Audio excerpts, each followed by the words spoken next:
Welcome to Enchant Bites. चांदनी की जादुई रात, तारा का ख्वाब। बहुत अरसा पहले की बात है।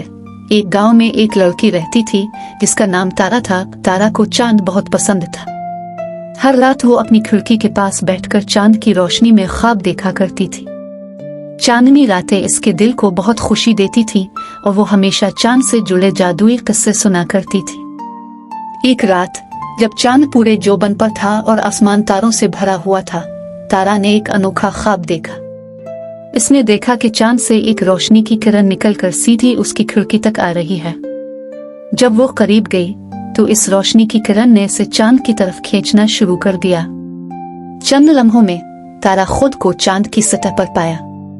चांद पर पहुंचकर तारा ने देखा कि वहां सब कुछ चमक रहा है। चांदनी, चांद के जादुई बागात और सुनहरी मोहल्लों ने उसकी आंखों को हैरान कर दिया।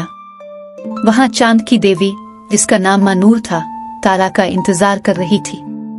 मानूर ने तारा को खुश आमदीद कहा और बताया कि वो इसकी मासूमियत और चांदनी से मोहब्बत की वजह से इसे यहाँ बुलाई है। मानूर ने तारा को चांद के राज बताए।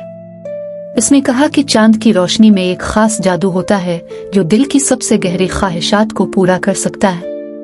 लेकिन यह जादू सिर्फ इन लोगों के लिए काम करता है जो दिल के पाक और नेकनियत हों।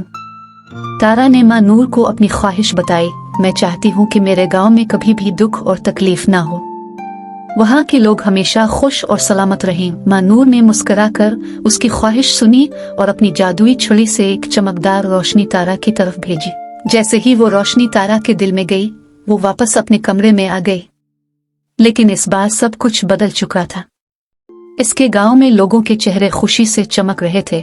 मुश्किलात खत्म हो चुकी थी और हर तरफ मोहब्बत और अमन का माहौल था। लोग तारा की बातों पर यकीन न करते, लेकिन वो जानती थी कि चांद का जादुई असर काम कर चुका है। इस दिन के बाद तारा ने चांद की खूबसूरती और उसके जादुई असरात को कभी नहीं भूला। वो हमेशा रात को चांदनी में बैठकर अपनी नेक नीति और दिल की पाकीज़गी को याद करती रही और अपने गांव की खुशियों के लिए दुआ करती रही। तारा की कहानी सुनकर गांव के लोग भी चांद की रोशनी से मोहब्बत करने लगे और वो सब जान गए कि चांदनी रातें वाकई जादुई होती।